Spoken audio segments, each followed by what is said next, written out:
All right. Hi, welcome.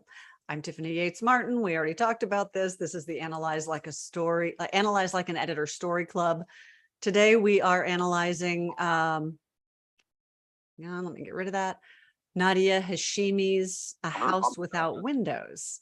I've got this is a technique that I was just talking to some of the participants about. As authors, we need to learn to analyze other authors' storytelling because it's a lot easier to see what is on the page when you can look at how another author does it and you have the objectivity that you don't have with your own work where we're filling in the blanks. So I thought it might be fun to just kind of lead some discussions where we pick a couple of chapters of a book and we analyze it together based on some of the steps I'm going to go over really quickly. If you're familiar with my How to Train Your Editor Brain course, this is kind of the technique we're going to use, but it's really kind of free flowing. But there's a 3-step process I use when I am editing a book.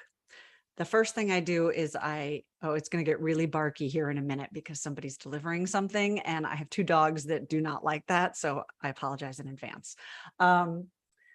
The first thing is something I call here. I'll just go ahead and share my screen.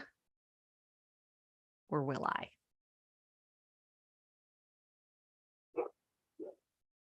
I did warn you about that. Okay.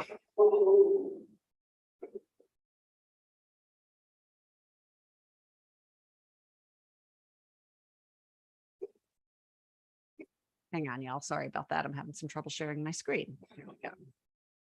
Meanwhile, my dog will serenade you. Okay. All right. 3-step process. The first step is something I just call, it's going to stop any second. Feeling the story. And that is the first thing I do when I read an author's manuscript. I just let it wash over me. I read it like a book the first time. I don't try to take notes. It's really almost finished. I don't concentrate too hard on trying to pick out anything that may not be working as well as it could or what is working well. I just absorb it like any other reader. What I'm doing is just kind of paying attention to my reactions to the story because that's my trail of breadcrumbs that's going to lead me back on my next read to figure out the areas that may not be as strong as they could, how to track what those areas are down. Then the second step after that we're going to do together is we kind of start big picture and then we circle in. The way that most people start analyzing other people's story, we were talking earlier, is they pick out the lines as they go and they think, oh, that's a beautiful line, that's beautifully phrased, and that's great, but that's kind of like picking out the curtains while you're still building the house. First, you want to make sure that the house is a solid structure. So we're going to look first at the big picture storytelling elements and just kind of consider them, how well they may be working, what was effective, where we may have noticed things that struck us as not as effective as they could have been. And then the third step, then we're going to get to the fun stuff. Then we go line by line, and we're not going to do every painstaking line in the 2 chapters that we've read, including the prologue from House Without Windows, but we're going to go through and pick out some of the stuff that we notice in step 2, as far as what impressions we have, what the author has done well, what may not have been done as well. We're going to track back why in the third part of this by just going line by line and looking on the page to see how the author did that.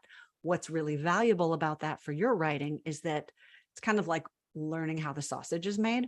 Once you actually, it's one thing to say, that story had really great characters or really strong stakes, or I was engaged all the way through.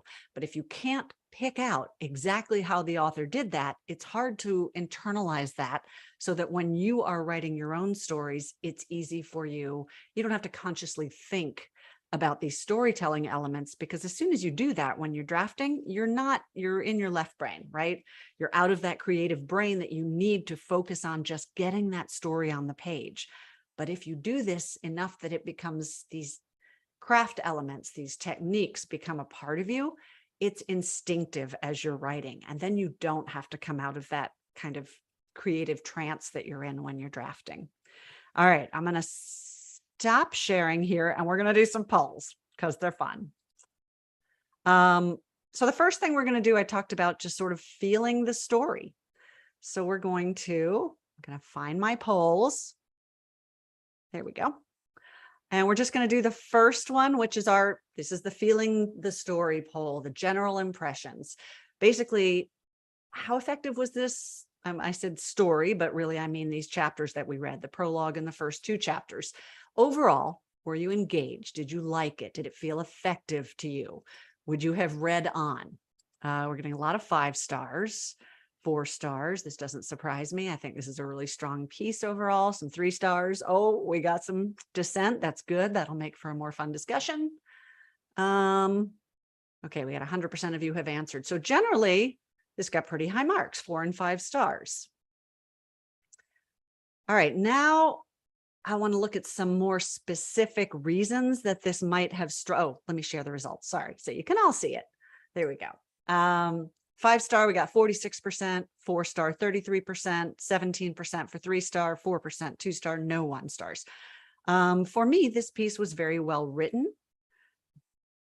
And there were some areas that we'll talk about that I felt like could have been stronger, but for the most part, it felt like it had a really strong hook to me.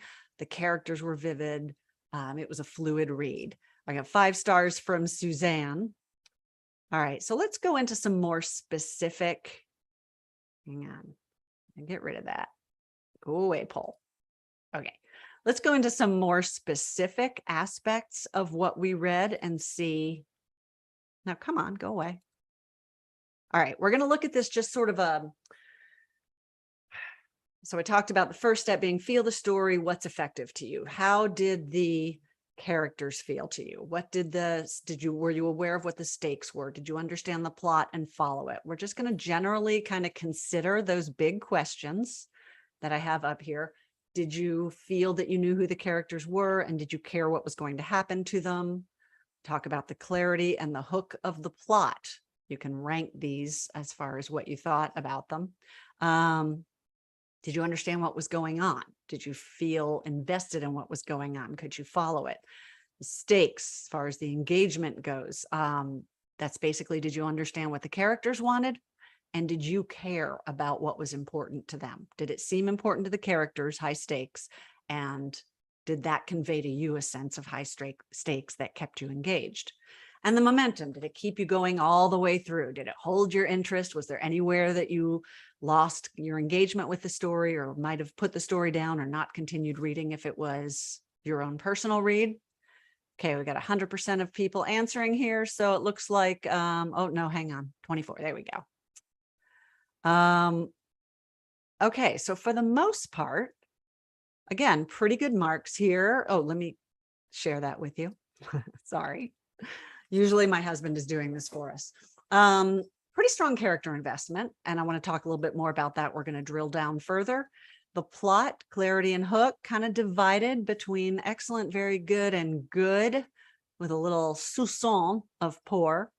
Stakes felt high to most people, excellent or very good, with a little bit of good, and momentum felt pretty strong. It looks like at least medium or higher, except to a small percentage of people. Okay. I think that's enough to get us started.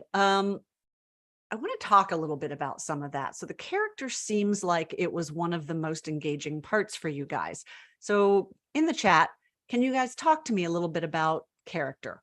What did you know about the character? What made you feel invested in the character or not? Did you like the character or not? And I'm by character here because we looked at these 3 chapters. If you count the prologue, I'm talking about Ziba in the prologue in chapter 1, and Yusuf in chapter 2.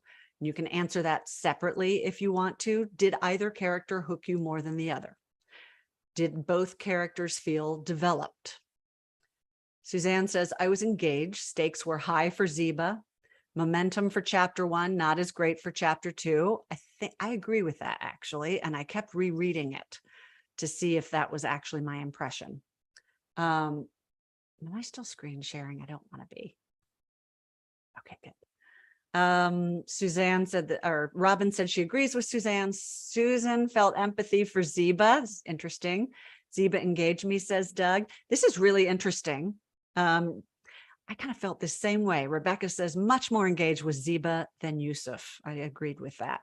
So can anyone pinpoint why they felt that way? It seems to be kind of a consensus. Carol says both characters grabbed her and she wanted to read more, but didn't know how the two chapters related to each other. We'll talk more about that in momentum and suspense and tension and plot when we talk about those elements. Julie, I think you are agreeing with Suzanne. Marta says that she knew Ziba was conflicted. The first paragraph showed me she hated the man whose food she salted. But in the second paragraph, she loved how he sang to her. So I was hooked right away. So this is a great technique. This is contrasts. I talk a lot about maintaining tension in story. One of the ways you do that, it's not always, the killer outside the door. It's a push-pull. It's that sense of gravitating toward, but also feeling repelled by or pushing away or something working against the character. And that friction is what creates that delicious story tension. I always liken it to like a string or a rope that you're using to pull readers through the story. As soon as you let the tension out of that rope, what happens? Forward movement stops. It's that taut tension that keeps the reader drawn through the story. And Hashimi starts it right from the beginning, as Marta pointed out, in that we see this odd contrast that she says she hates him and yet she relishes his breath on her neck. I think she says he calms her down. He's cool air to her hot moods or something like that. So it's interesting already that we don't know exactly what her feelings are for him. Let's see. Suzanne liked both Ziba and Yusuf, interested in how and when these two characters intersect. So that's another hook, because we do have these two characters whose worlds seem pretty much different. The only overlap we really see is Afghanistan. So we understand that somehow their paths are going to connect. And I'm guessing a lot of you probably understand at least a suggestion of how, which we'll talk about in a minute with plot. But other than that, they seem to lead such different lives. So the part of the hook becomes this question that raises in our minds. How are these two stories related? Sandy found Ziba to be wonderfully complex and unique. I do too. I think she's a great hook. More telling about Yusuf. Oh, Robin, I love that comment, and actually talk more about that. Show versus tell is one of the big craft elements that we'll consider, how each one is used effectively or not. So tell me a little bit, if you can, in the chat about what you mean by that, and I'll get down there in a second. We lost Ziba, says Karen. I think you mean in chapter 2. Donica connected with Ziba right away, and though the author hasn't told us yet, I thought she had a good reason to do what she did. Okay, that's interesting. The author told us about the plight of women in that setting, and Ziba's plight may have something to do with that. Okay, notice, Donica, what you're pointing out here are suspense and tension elements again. Suspense, let's differentiate them a little bit. Suspense creates a question. Tension creates that tautness, that friction and push-pull I talked about. They work together, but they are slightly different. But if we think of suspense as anything that raises a question in our minds, I talked about that. Marta mentioned that first paragraph, she hates her husband. Second paragraph, she loves him. We've got the tension that creates a suspense question of why. Why does she feel both things? So in this case, what Donica is saying is the author hasn't told us yet, but I thought she had a good reason to do what she did. So immediately we are wondering, first of all, what she did do. I don't know if y'all noticed, it's not exactly spelled out. Second, but we have enough to plant our feet. So sometimes authors will want to create a hook with that sense of suspense of what happened, which is what Hashimi is doing. But if we don't have enough information to orient ourselves to the scene and the characters, it falls flat. It feels cryptic or coy or manipulative on the part of the author. And readers sense that and subtly resent it or may disengage. But in this case, she really plants our feet in this world. And we know we have a pretty good idea what is happening. There's been some kind of violence in the courtyard. We have a pretty good idea Ziba was behind it. We have a pretty good idea something happened to her husband because he was doing something that she thinks he deserved to die for. But we don't know exactly what it is. That raises a bunch of great suspense questions in our minds. Janet again agrees that Yusuf, she felt less invested in Yusuf, mostly relating as an American to his experience there. Ziba more engaging. Too much background description for Yusuf, more action with Ziba, higher stakes with Ziba, Kit says. So we're going to talk about this when we go through line by line. But if you look at how each chapter is presented, Kit, you're exactly right. It seemed to me that, and by the way, let's just stop right here and say everything that we're doing in here, everything anyone ever does as analyzing story is subjective, including editors, including publishers. This is a subjective medium. It's art. So there's no right answers. There's no wrong answers. Some of us may agree with certain points. Some may not, but that doesn't mean it's right or wrong. It's whatever you get from the page. So what I got from the page is that it did feel more like Ziba's chapters. They plunged us into action. We had forward movement. We had great questions. Whereas in Yusuf's chapter, it felt to me like we immediately started with some static backstory. I call this bringing the reader up to speed, where it sometimes feels like the author feels as if there are things we need to know before we understand the character or his journey. So they front load the information. I had some thoughts on how that could have been presented differently. I reread it 3 or 4 times just because my engagement also stopped in chapter 2. And I kept trying, not stopped, it was less. And I kept trying to figure out why. And it was partly because it felt not only static, but backward looking. I learned less about Yusuf, although it did lay some groundwork for him. But whereas we hit the ground running with Ziba, we did not with Yusuf. Now, a couple of reasons I think it works anyway in this story. We have already started with a prologue and a chapter 1 that are very high action, very high stakes, high intensity. So readers may be inclined, first of all, we could use a little brain break maybe. We may be inclined to be a little more forgiving of the fact that we're not trotting forward in Yusuf's section as much as we did in Ziba's. But I also think this is more literary fiction, and it's not quite as propulsive always as genre fiction. Genre fiction has, and by that I mean commercial fiction, and I don't mean that in a denigrating way because I'm a big fan and that's mostly what I work in.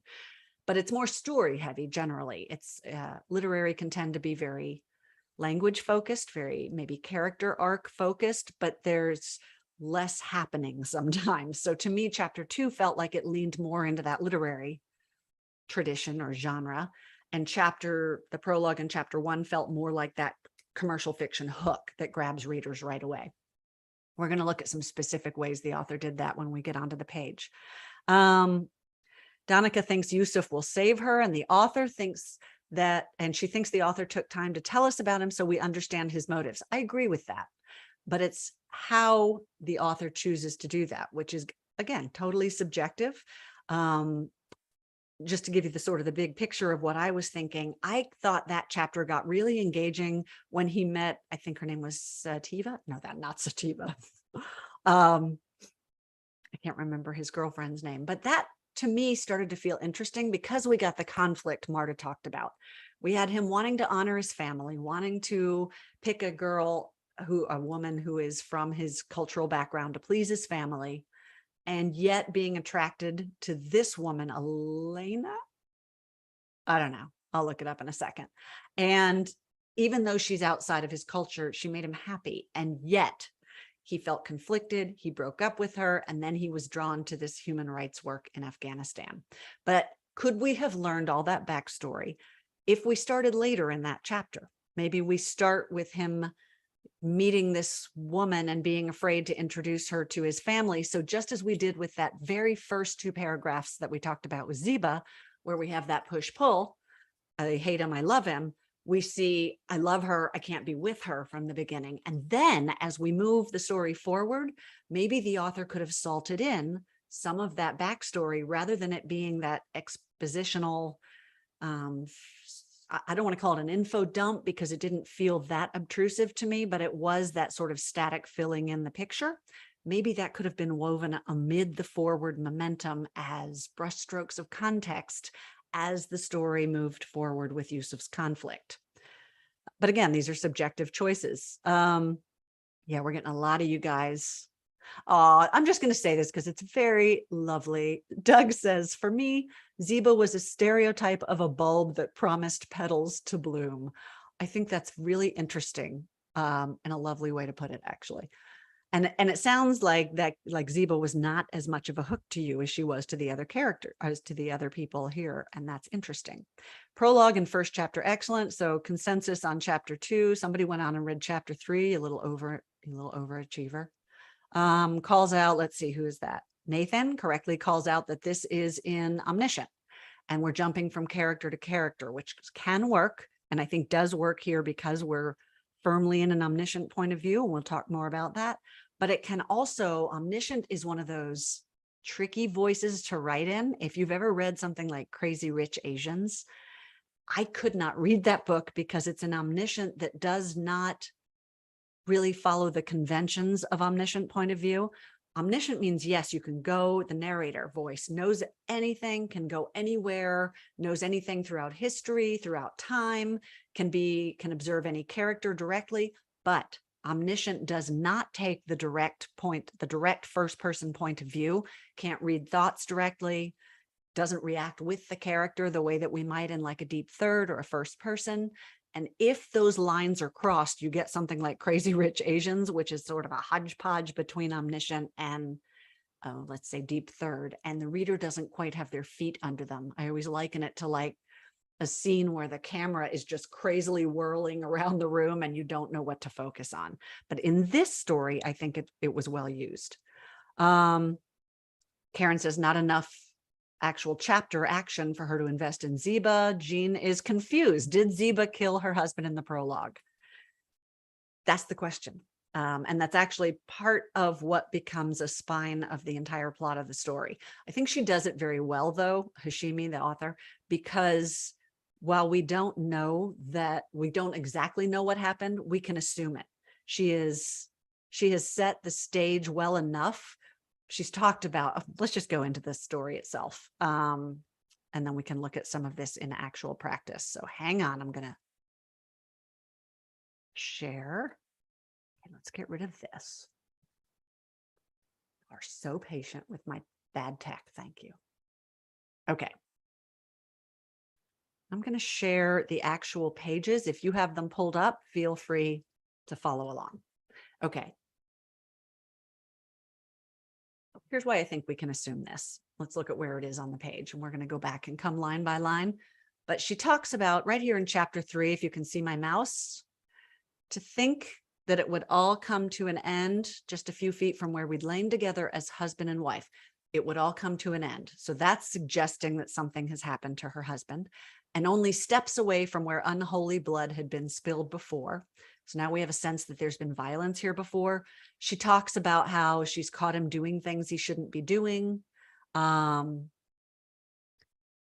here at the end, she says, he never did see me because he dared turn his back on me. So while she's not outright saying that she killed him, all the clues are there. What she's doing very well, and I hate to spoil this story for you because it's so good, but she is directing us to assume this.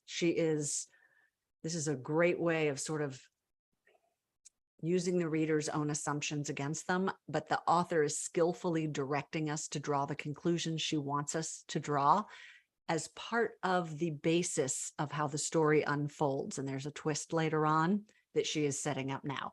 The closest thing I can give you as an example of this would be something like Sixth Sense. Again, big spoilers, sorry, where we don't know till near the end that the big reveal is Bruce Willis's character is actually a ghost, one of the dead people that the little boy sees. If you go back and rewatch that after you know that, it's really enlightening to see how Shyamalan did that. For instance, there's a scene where Bruce Willis is sitting in a room with the boy's mother. He's a psychologist, and we think he's a psychologist who's been engaged to talk to this poor troubled boy who thinks he sees ghosts. They're sitting in a room and they both are in silence and they look very tense. And the reader's assumption is that they've been talking about the boy. The mother's upset and the psychologist is either giving it a moment or doesn't know what to say. And only later do we realize, of course, it's silent because the woman thinks she's alone in the room. She can't see him. He's a ghost. So something like that is what, in a different way, what the author is doing here. She is using the circumstances of the story so that we will draw a certain conclusion. Later, Ziba's son finds her hands covered in blood.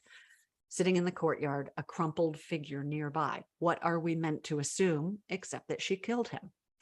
Okay, let's look at a couple of these. Yusuf's goals were wishy-washy. The tension depended on the narrator telling us that things would go wrong for him later. Ziba's story begins with her dealing with an action she has taken. Right away, I want to see what happens to Ziba. A change has already happened because of her own actions. So that's agency. Ziba is acting on behalf of her own destiny. And while we do see Yusuf doing that, he's making choices for his own destiny. He's deciding that he wants to engage in human rights defense in his native country. He's to go back there. He is deciding not to date the woman he loves because it doesn't fit with the cultural expectations of his family. But I agree that part of who his character is that indecision. He talks several times. Let's see if we can go there. Hang on, we're going to scroll. Sorry about all the quick words. There's a couple of clues we get on the page that tell us these things about Yusuf. Here, right here, if you can see my mouse in that first paragraph, he dreams, he imagines himself a hero chasing the bad guys, finding treasures. Sometimes he's brave, rescuing his family from evil villains, but more often than he cares to admit, Yusuf would wake to a mattress wet with a child's fear. We have that again later. We see he has panic attacks. He suffers from anxiety. What the author is very skillfully doing is actually setting up what you have noticed here. Hang on, Jessica. He is not as decisive. He is not the brave hero he wants to be. What I think is effective about that, though, is it's a very efficient way of setting up that character's point A. What is their arc from point A to point B, right? That's what we're reading to see, is how does that character change and evolve in the course of the story as a direct result of the plot, of the action of the story. We have to understand what that arc is, to invest in the character's journey. We have to know what that point A is. And the author, I think, does a very good job of showing with both these characters what it is. She has cleverly woven in these clues for us subtly as a part of the narrative that is not overtly stated. It's shown, not told. We see that his point A has to do with not being brave, not asserting himself, not standing up for what he wants. And yet, what does he choose to do? What lights him up? To go defend other people who are unable to speak up for themselves. So to me, that's a great setup for the fact that that's a journey he has to make for himself in the course of the story. Okay, let's see. We felt more detached, observing, not engaged, Robin says. And I think you're talking about Yusuf here. Whereas with Ziba, we are engaged. I'm also wondering if this is a specific choice that Hashimi has made, because she's clearly a very skilled storyteller, and she clearly knows how to write in a way that is engaging, that is an immediate hook, that does have strong forward momentum. And yet with Yusuf, she chooses not to. And I'm wondering if the way that she presented Yusuf's story is meant to reflect something of his character. Ziba is a woman who takes action. Yusuf is a man who does not. And we see that in the way she tells each of their stories. I may be right, I may be wrong, but it could be just a style choice she made on purpose. Maritha says voice changed in chapter 2 to telling. I'm wondering if that's part of why. Marta says the prologue is first person present, and then we do move into, I wouldn't say third person, third person, yes, because omniscient is third person, but I think we move into an omniscient voice for the rest of the story, which I do find interesting that she put that prologue on there where we are in Ziba's head. If anybody has theories as to why or what made that effective, I'd love to talk about that. Marva said, in line with that, a couple of people said, Karen, the point of view is confusing. That's the risk with omniscient point of view. It gives you, what does the genie say in Aladdin? Phenomenal universal power, itty bitty living space. So omniscient voice gives you that power to go anywhere, to know anything, to go outside the character's direct perception, but it does come with much more stringent. You have to be really careful not to lose the reader, not to confuse the reader, not to head hop. That's what I was talking about earlier with Crazy Rich Asians, because the convention of omniscient is that the narrator voice does not become the character. It can only observe the character. The way that I sort of describe the difference is if you pretend you are like Ant-Man. And in first person or deep third person, Ant-Man is the character. Like Ant-Man's out in the character's brain, looking out from their eyes, and everything they feel and experience and observe and the way they react directly is what the narrator does. The narrator is the character. And then in like regular third person, objective third, or yeah, just regular third person, Ant-Man is on a tether. So Ant-Man you can look inside the character's head, you can observe it, but you're not part of it. You can look around, you can see things behind the character that the character can't see, but you cannot leave the character's immediate orbit. Whereas, so if the character doesn't know something, the narrator voice cannot know it. If the character doesn't speak Spanish and a character speaks Spanish, we have to see that the character is not understanding. You can't have the translation there because that's omniscient. So omniscient can go anywhere, fly everywhere, back and forward in time, but cannot go directly into the character's brain. That's where you get the head hopping. Okay, Sandy says she's not convinced that Ziba murdered her husband. That creates to me a strong sense of suspense. Suzanne says the same thing. And she also wondered if the prologue really was Ziba talking. You guys are good. That's an interesting observation. I think it is because she talks about, let's go back there real quick. She says, I lived with the man. I salted the food. I scrubbed the dead skin off his back. I made him feel like a husband should. We'd lain together as husband and wife.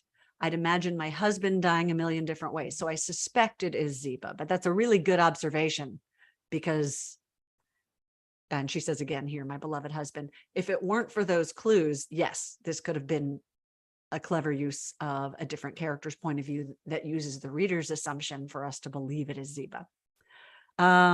Would have liked chapter 2 to continue from chapter 1. So Jean says, seemed too soon to leave the drama of chapter 1. I will leave stories like this too much work. I don't want my reading to be too hard. So we talked about subjective perspectives. What I think is effective about that is, you've heard the phrase, leave them wanting more. One thing that makes a dual point of view a really good device, or multiple point of view, is to help create suspense and tension. You leave each story right when the reader desperately wants to continue with that story, and you take us somewhere we don't want to go.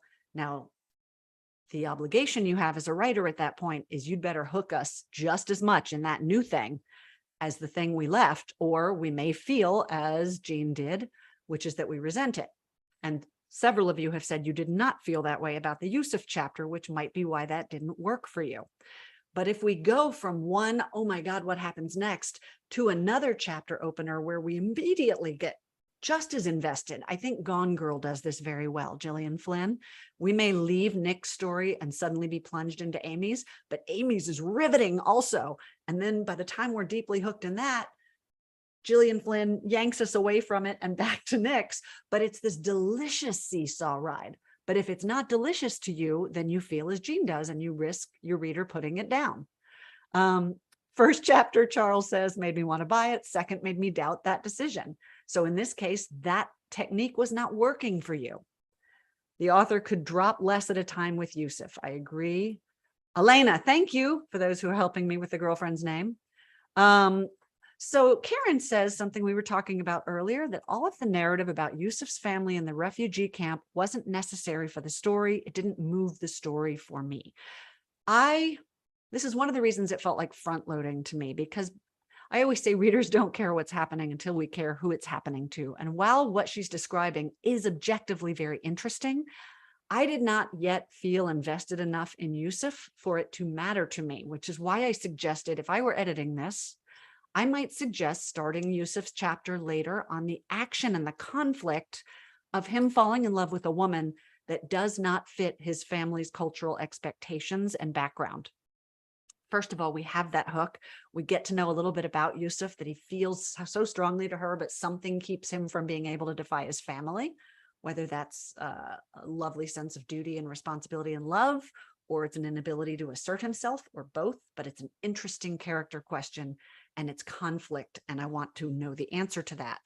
And then you can fill in some of that information. I call it brushstrokes. I have a whole online course about backstory and how you fill it in a little bit at a time, almost like if you think of a pointillist painting, and you look at it really closely, it's just a series of little colored dots.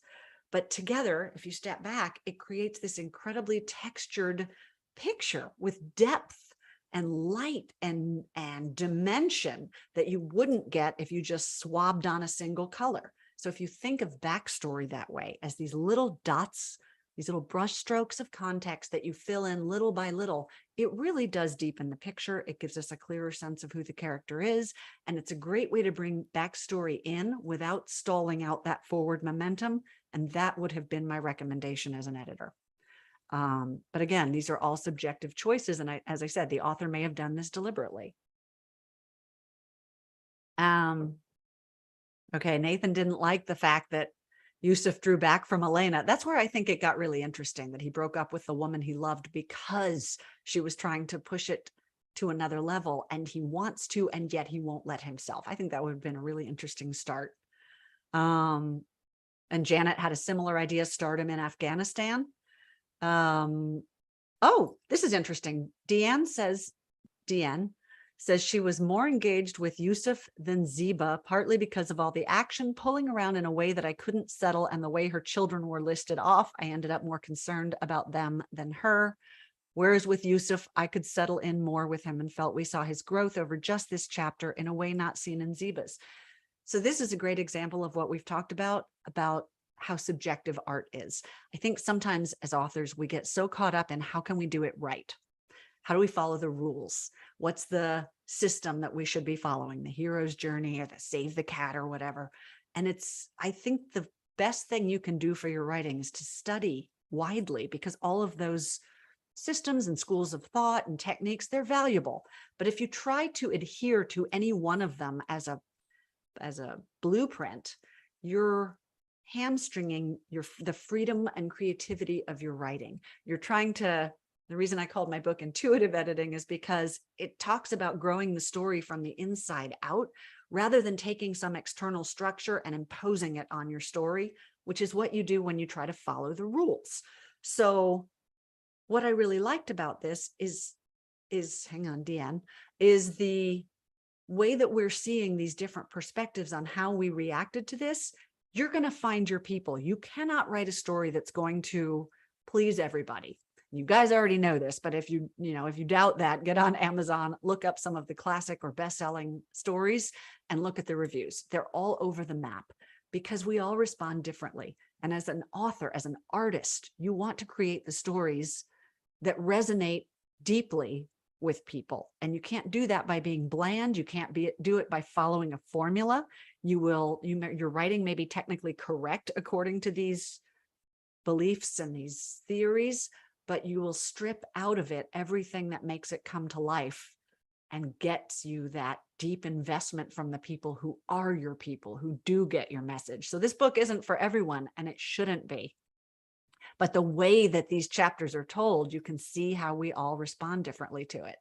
Yusuf is flawed, but not yet likable. Characters don't have to be likable, as long as we don't have to like them. We don't even have to relate to them, but we do have to be engaged by them and be invested enough in what happens to them that we want to keep reading.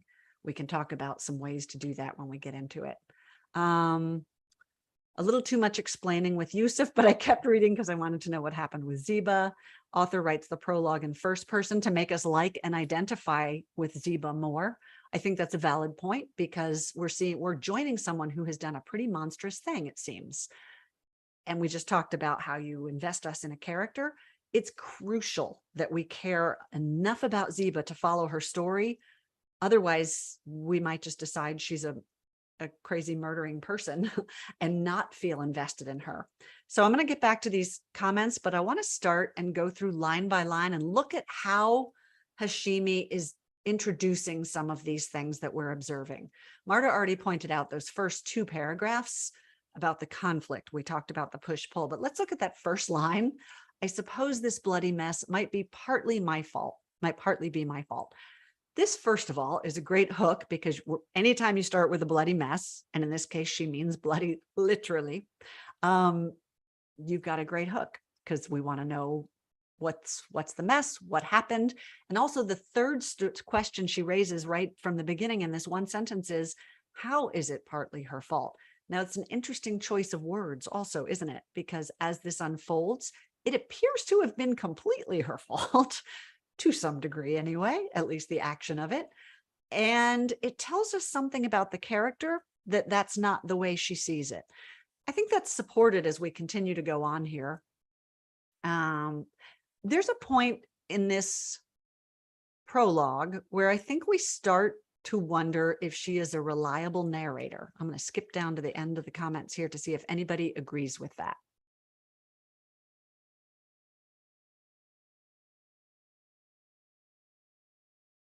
Okay, we're not getting any chats. Yes, Nathan does agree. If you thought that she became an unreliable narrator, was there a particular place in this prologue that you began, any of you, began to see that there was something that made you, and I don't mean unreliable narrator like what she's saying happened, didn't happen, but like the way she is presenting things, like maybe she's not okay, or maybe we can't believe everything she says or her perspective or her reasons. Susan says, I thought she was pushed to an extreme. Marianne says, I'm not sure any first person can be fully reliable. For me, it started, the first line, Nathan says, yes, we're beginning to. She murdered her husband, so that's an unreliable person. Well, that just depends what he did, doesn't it? She seemed traumatized and maybe not clear in her memories or thoughts. I think she might not be stable. That was the impression I began to get. Julie, hold on to that thought that you don't think she killed the husband. Actually, expand on that thought, please, while I point out where I began to wonder if she was a reliable narrator, where she says, if you can see my mouse here, I'm right about the beginning. Right here. She's talking about the roses in a corner of the clothesline. I like how she describes this bucolic sort of homey image of, the clothes hanging out back in the rose bush. And then we get that 180 of conflict with, it has been the theater of much gore in the last year. First of all, that's a striking thing to say. Second of all, in this juxtaposed in this image of this homey little backyard that we were just in, it's really effective and completely unexpected. And upending our expectations is a great way to create suspense and tension. But the next line, those roses are deep red and would look lovely on a grave. Is that an odd thought? That was my first indication, because my answer was, yeah, a little bit. Like, you're looking at some beautiful roses and you're thinking how pretty they'd look on a grave. Now I'm a little bit, my radar has gone up. And then the next line, I think most wives imagine their husbands dying, but do they? Why not guess at how or when it might happen? Now she's starting to kind of lean into this concept. She's mentioned a grave. She says most wives think about their husbands dying. Why not imagine how? And then she lists off some pretty specific violent ways that her husband might die. Around this point, I'm starting to think maybe she is not entirely stable and did something to him. Julie, she's expanding. She says, I suppose this bloody mess might be partly my fault, made me think that she contributed to his death, but not at her hand. And that possibly is why, okay, you didn't think she killed her husband. Interesting. Ice to my hot moods. Jean, great observation. That's another subtle indication. I mean, she might just be angry, right? We all have the right to get angry. And it sounds like, what's her husband's name? Kaleem. It sounds like he was maybe doing some stuff he shouldn't do. And maybe she had every right to be angry, but also maybe as we continue to read and we start to see, maybe she's not as stable as we thought. Maybe that's what the hot moods is implying. So the author is cleverly lacing in clues very subtly that begin, it's that pointillism idea I talked about, that begin to paint the picture for us. Donica says that she had doubts about it because she talks about how she imagines her husband dying, but doesn't tell us how he died.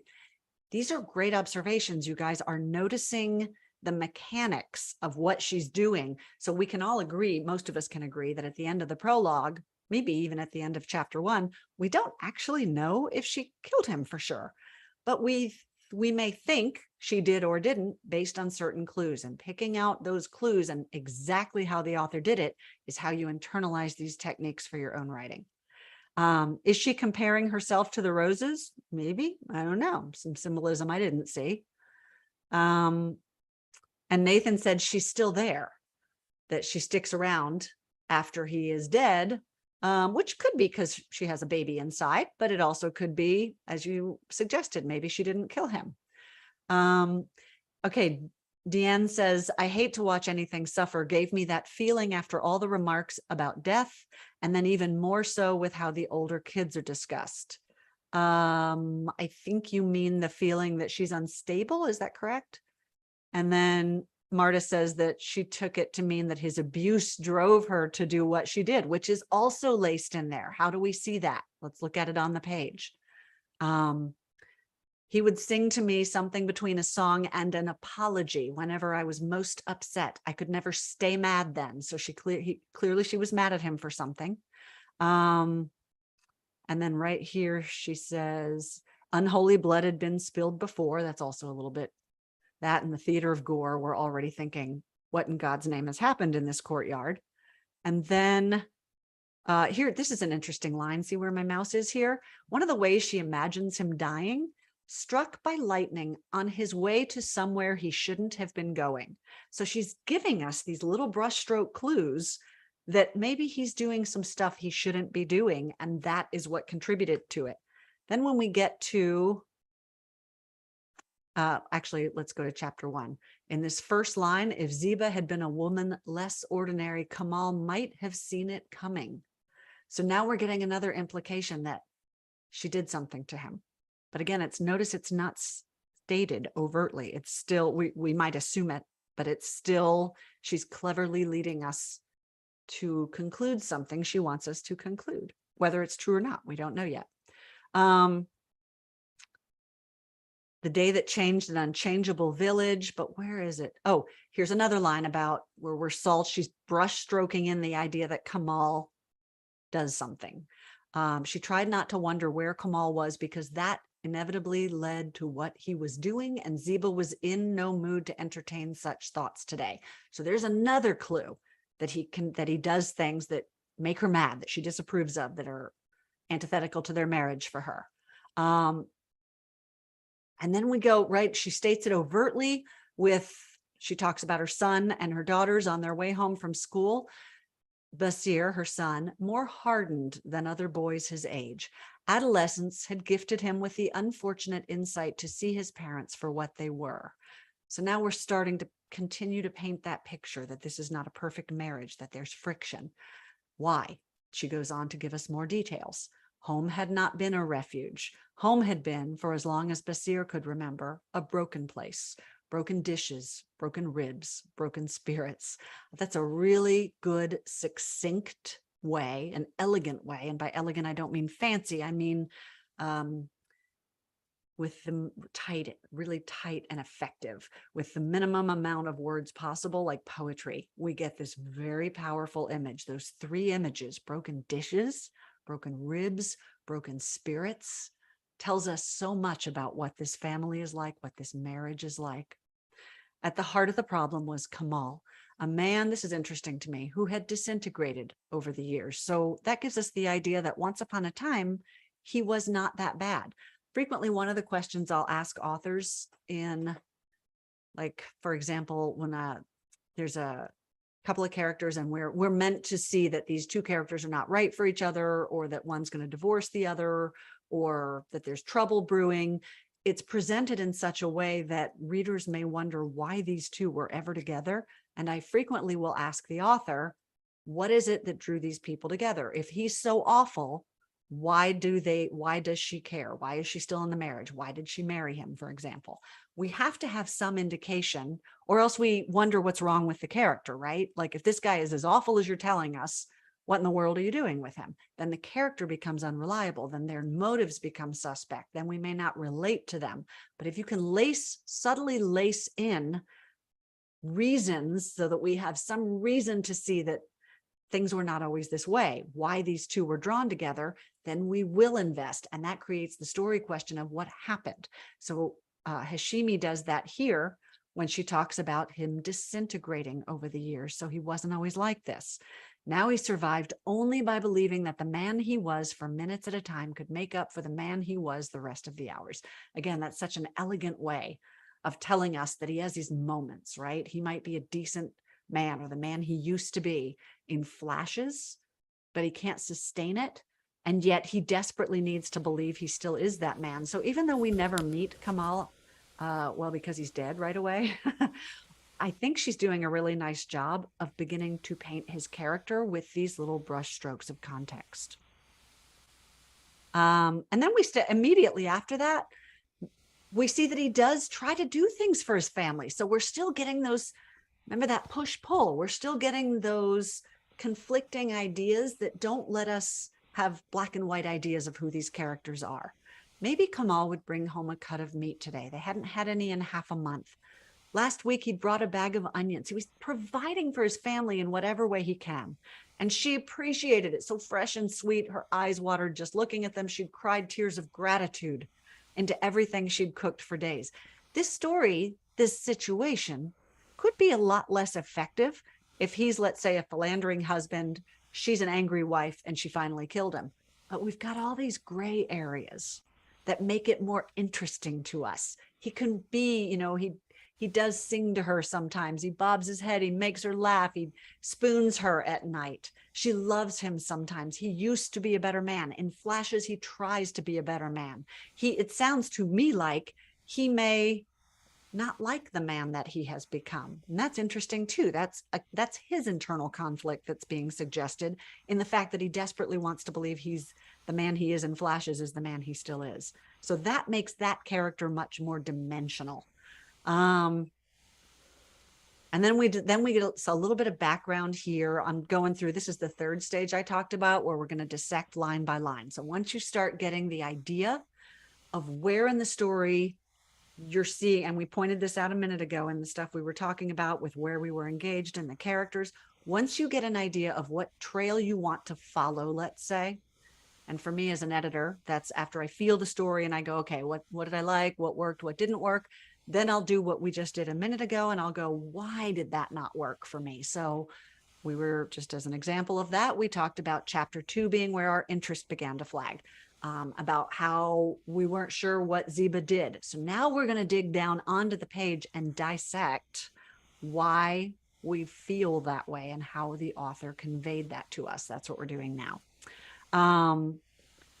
She consistently, as far as stakes, she consistently tells us in subtle ways what makes the stakes high. I'm going to go back just a little bit here, up where my mouse is. On that day, the day that changed an unchangeable village, that gives us a sense of the magnitude of what happened or what's about to happen. And then down here, we go to the baby, Rima, here where my cursor is. Where is it? I just saw it. Rima, here we go. Down here where my cursor is. Incredibly, it was the youngest of the household who changed the course of history.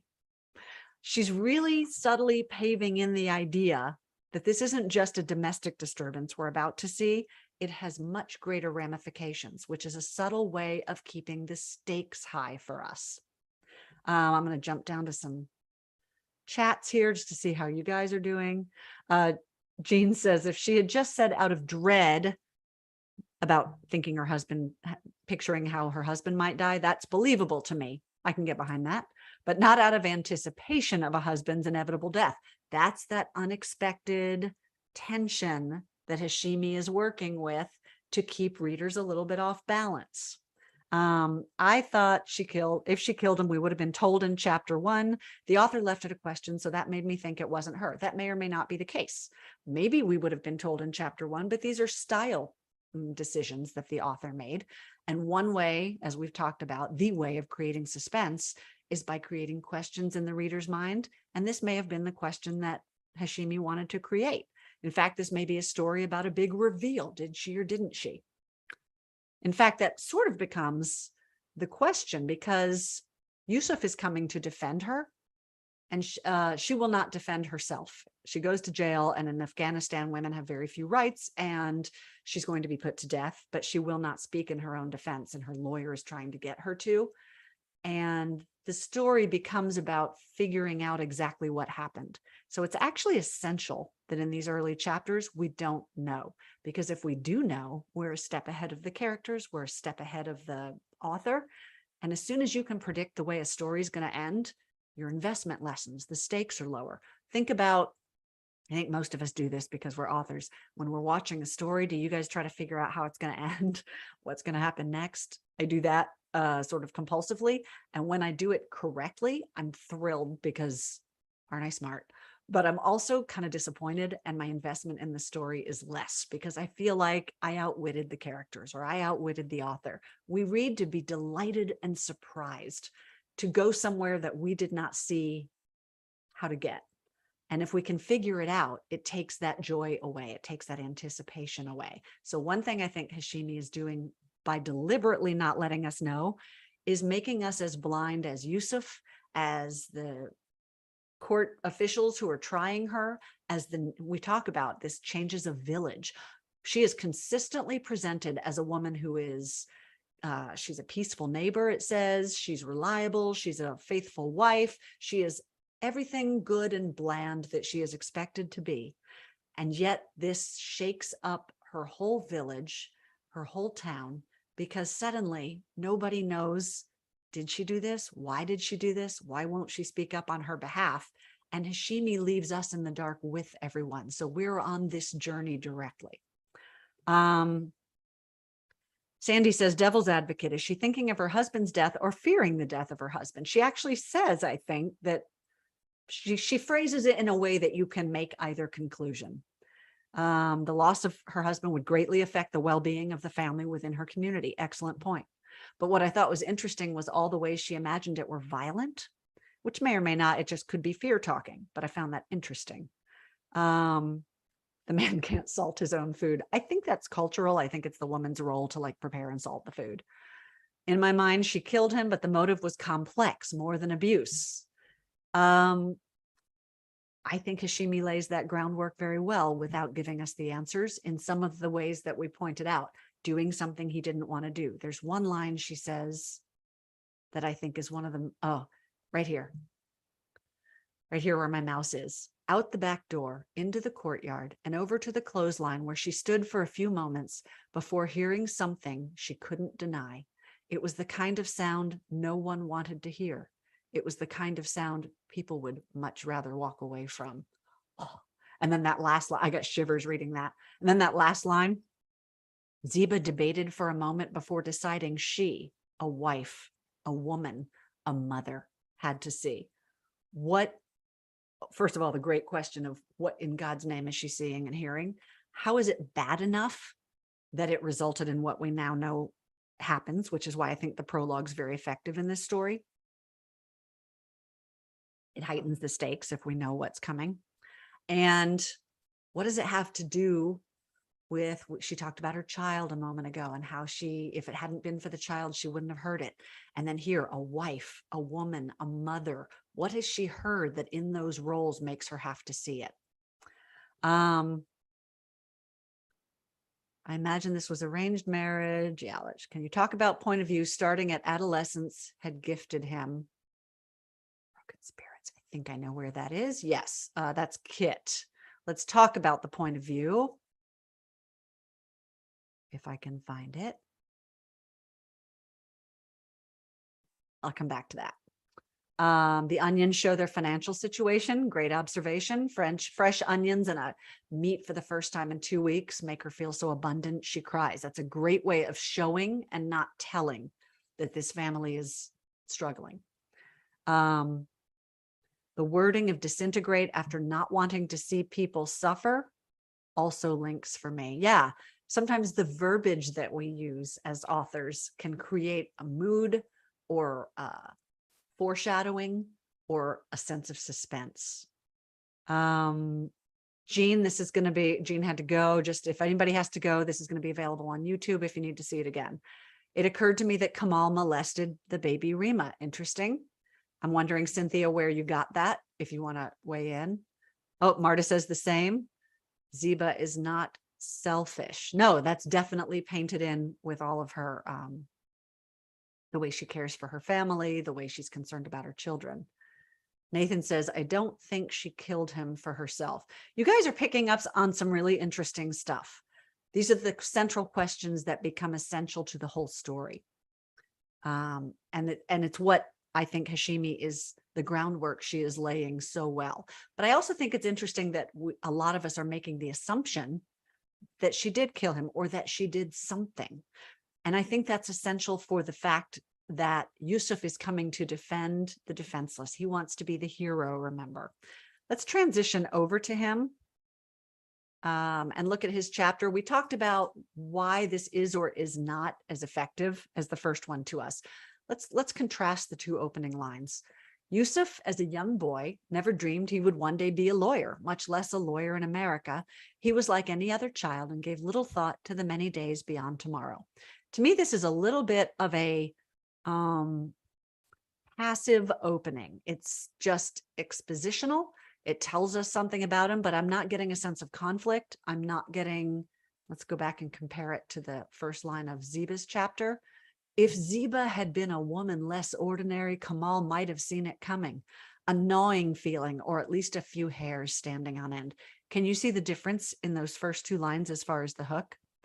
And the reason that the author probably started on Ziba's story and not Yusuf's, because this to me is much more active. It's more compelling. There's that sense of tension and suspense. The suspense question is seen what coming, the gnawing feeling, a few hairs standing on end, that's creating a sense of tension.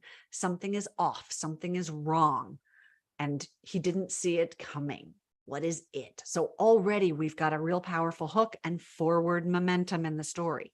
Whereas in Yusuf's section, we have a statement about when it's kind of a once upon a time beginning, right? It's a little bit quieter. It's more passive. Nothing's really happening and there's no sense of conflict.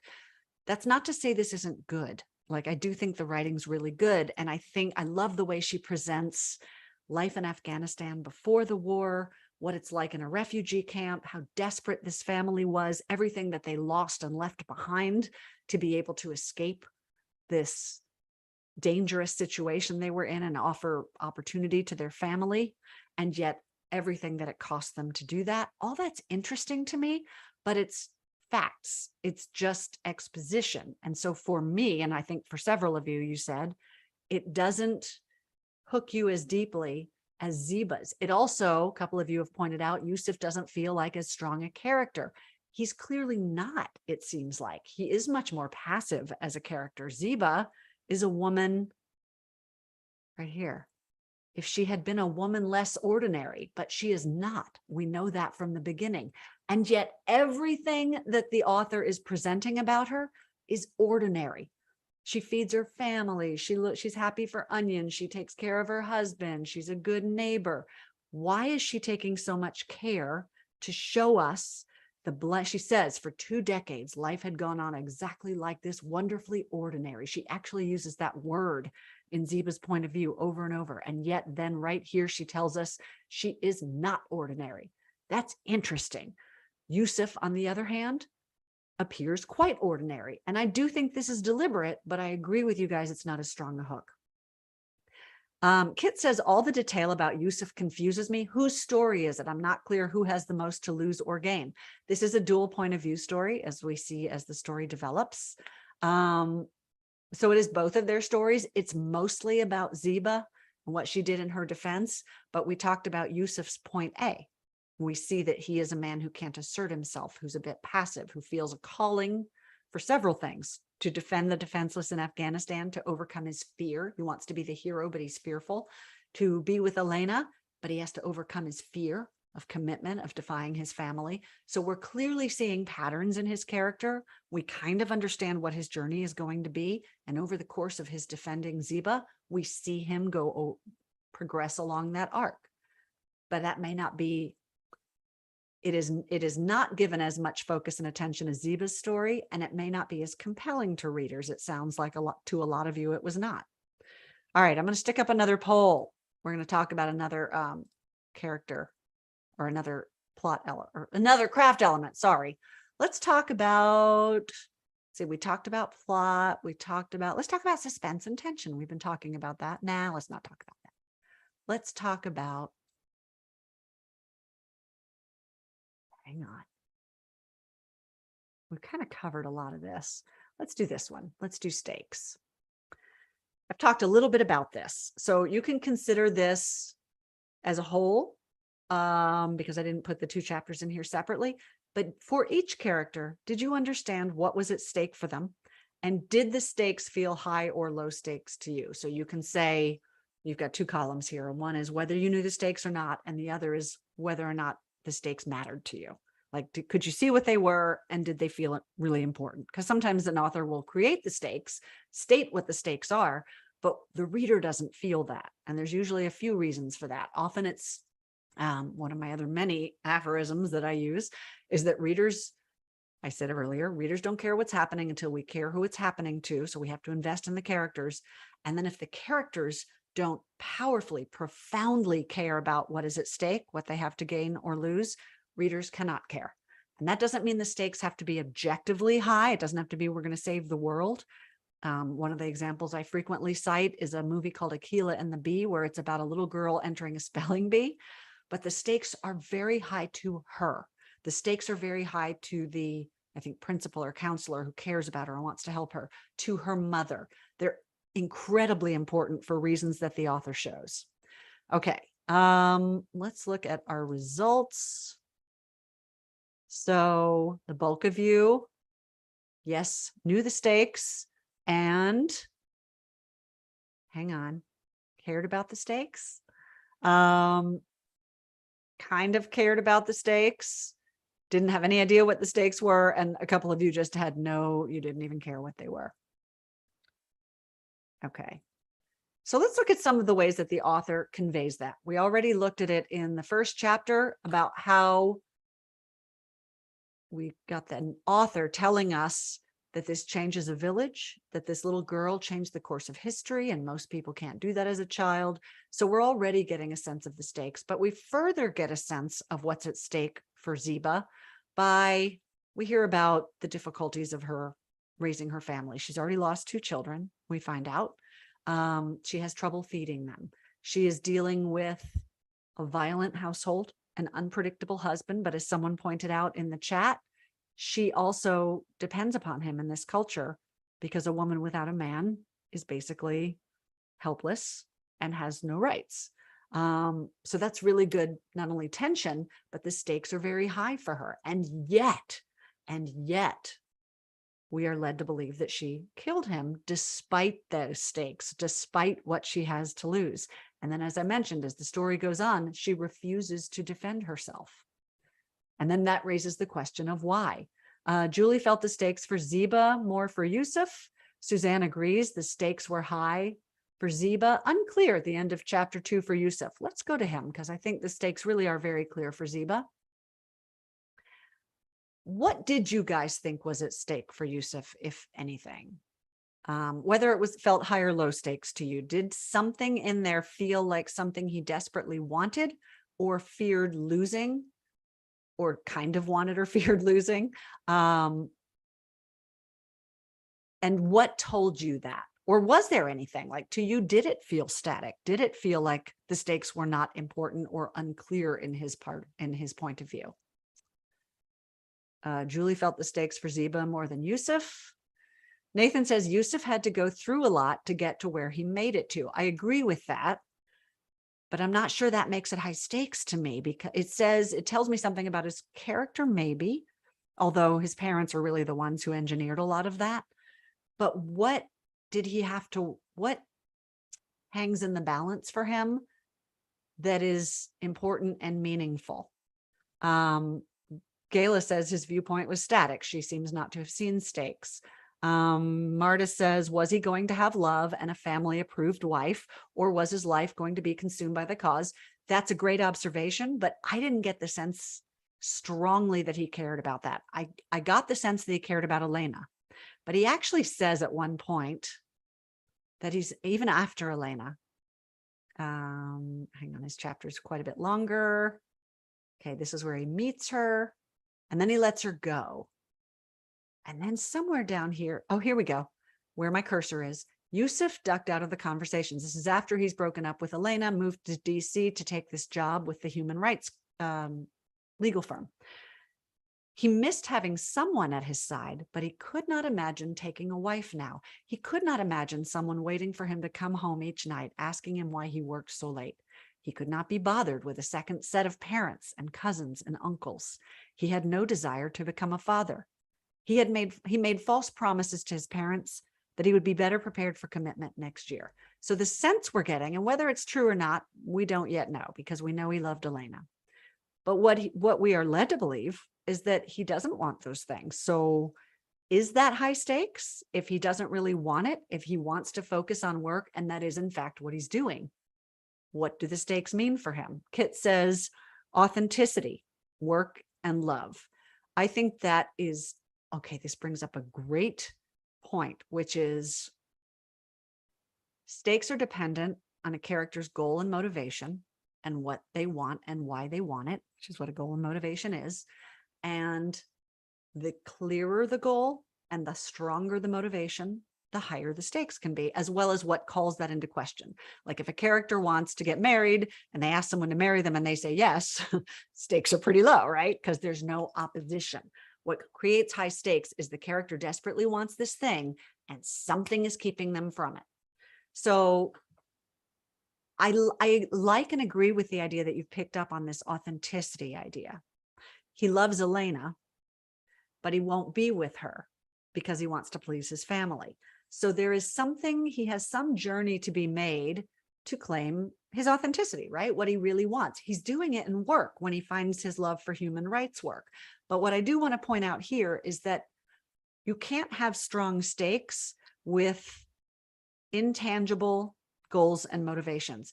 You can have intangible goals and motivations because we do as human beings. We long for love, as Kit says.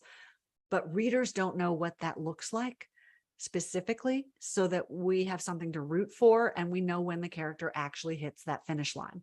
So you have to give it you have to tie it into something concrete. So for example, let's say a character wants love. What could represent that to the character? Could it be, I don't know, his girlfriend proposing, or him proposing to his girlfriend, and they get married and live happily ever after, or his girlfriend proposing for him? Let's not be sexist. Could it be, you know, a white picket fence and 2.5 children?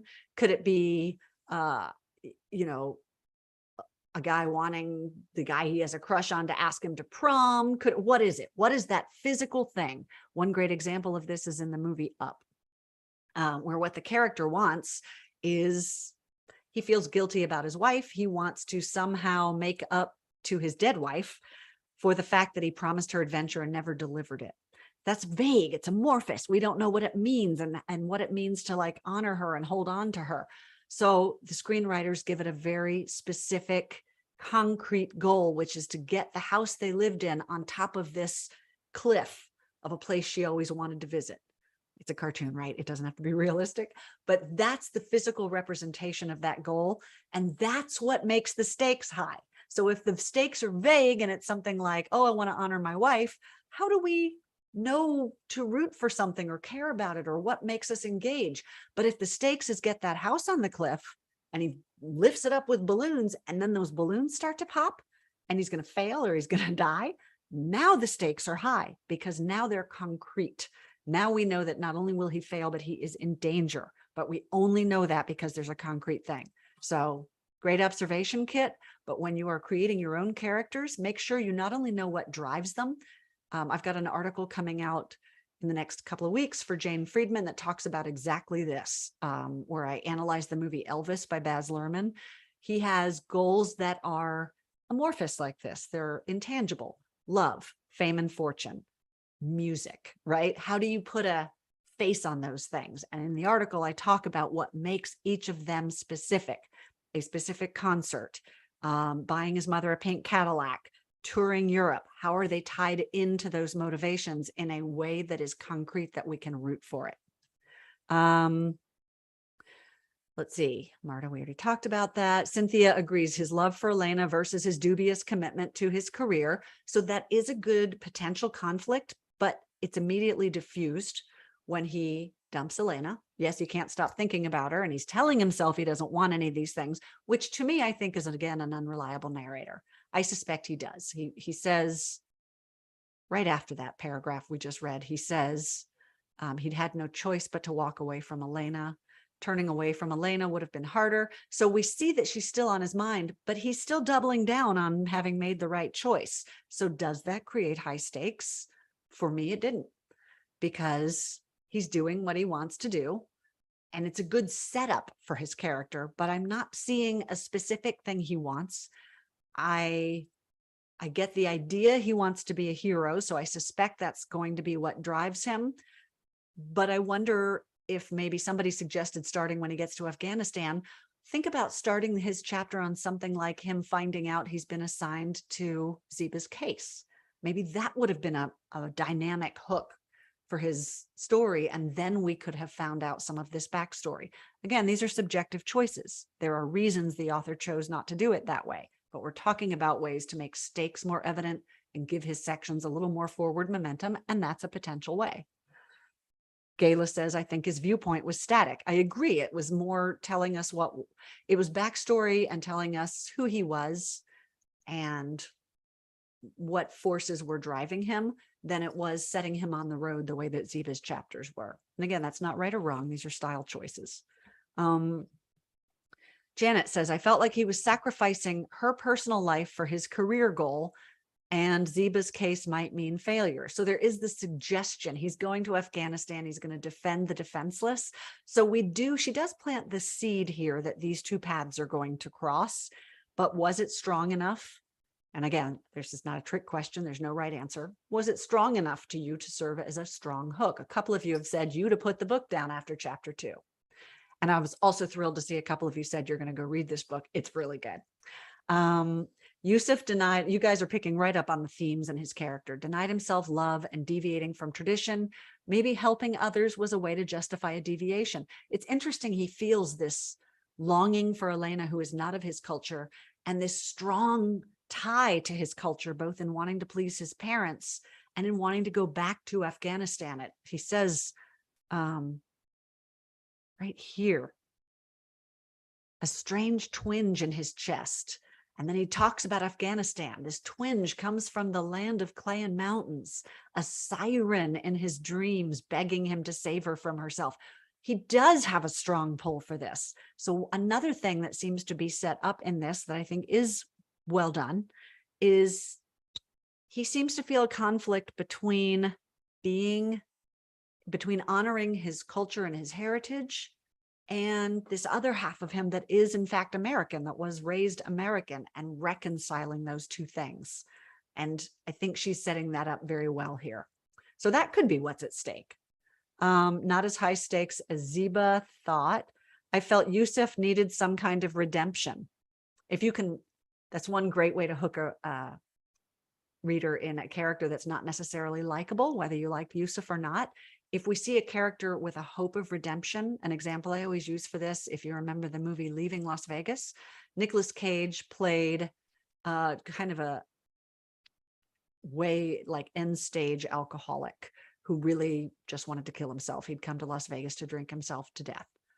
In many ways, he was and could have been a very unlikable character. But one reason I think we stayed invested in him was there was that hope. He falls in love with the proverbial hooker with a heart of gold, and she falls in love with him and wants to save him.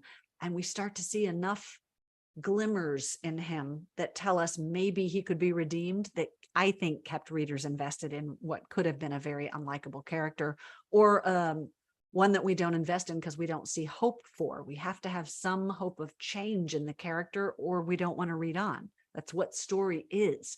A character, it's the equation I always use is point A plus plot equals point B. That's the story equation. That's who the character is at the beginning. They undergo trials and tribulations in pursuit of some goal that matters enormously to them, and they are changed in some intrinsic way by that. That's the character arc. So the plot is a device that enables the character to travel the arc. And they have to be directly, intrinsically connected to make a cohesive story. Okay, we got a couple more comments and then we're coming up to time. If we have questions, I welcome them. He's dedicated to the cause. Yes, we see that. I get the sense that this is his chance to be the hero he dreamed of being. I also get the sense that he's going to find himself in a fair amount of danger because Hashimi has made it clear in several different ways that he suffers from anxiety. He has panic attacks. Toward the end here, we see that as he begins to, let's see, right here, she says it a couple of times, as he feels this calling to go be that hero to defend the defenseless, Yusuf realized he could not remember the last time he'd woken in a cold sweat. He smiled to himself, growing stronger just by thinking about her. So I think we're setting him up for a challenge, certainly, maybe for a fall, certainly for a challenge, where he is going to be the hero he dreams of being. But we've seen over and over that he wakes up wetting the bed. He has anxiety attacks. He wakes up in the night with panic attacks.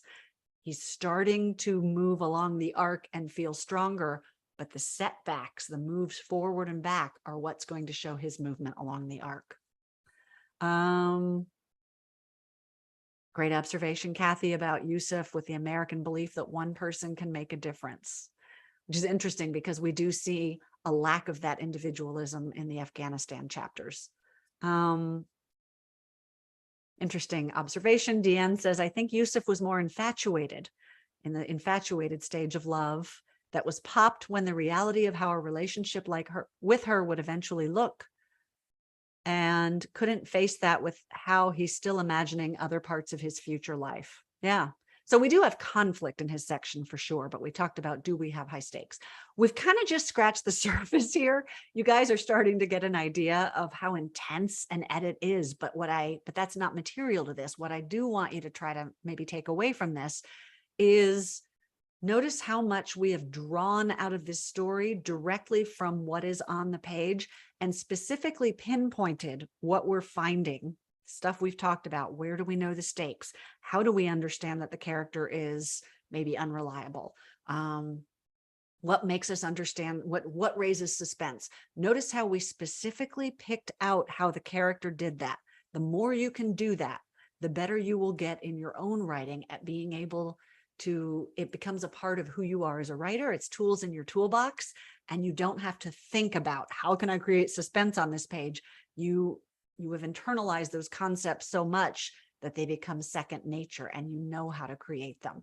Do this whenever you're reading something. Before we sign off, I want to tell you the best way you can do this is the reason I have a course called Train Your Editor Brain, how to train your editor brain, that this technique draws from, that we've done today. And the reason I came up with it sort of formally was that when COVID hit, a lot of authors told me that they couldn't concentrate. They couldn't write. We were so scattered at that time. Everybody was fearful. We had everybody at home. It was a crazy new world. And people's creativity felt like it dried up. And what I wanted authors to understand was, even when you're not writing, almost more than when you're writing even, you can be improving your writing skills by doing this. Anytime you read something or watch something that does or does not affect you, doesn't matter. If you hate something, it's equally instructive to analyze it. And the way to do that is by going back. First, take it in the first time, like you did in your private read, and then do what we did here. Go back and reread or rewatch, knowing what you know, and specifically look for the techniques that the storyteller used to create those effects in you, where they did it in the story, how they did it in the story, and why it was effective to you. If you visit my website, foxprinteditorial.com, I've got tons of free resources for you, including like a beta reader questionnaire. There's a self-editing checklist that'll help. I've got online courses if you're interested in that. These story club things, if this was of interest to you, is something I'm trying out maybe once a month or so. So if you're on the mailing list, you'll find out about future ones. If you have suggestions for titles that we could look at in future story clubs, I'd love to know them. I'm trying to pick a bunch of different genres. So I'm looking at maybe the suspense or thriller genre next, if anybody's got suggestions, but I welcome anything. Meanwhile, thanks for joining, and I hope it was helpful. Take care.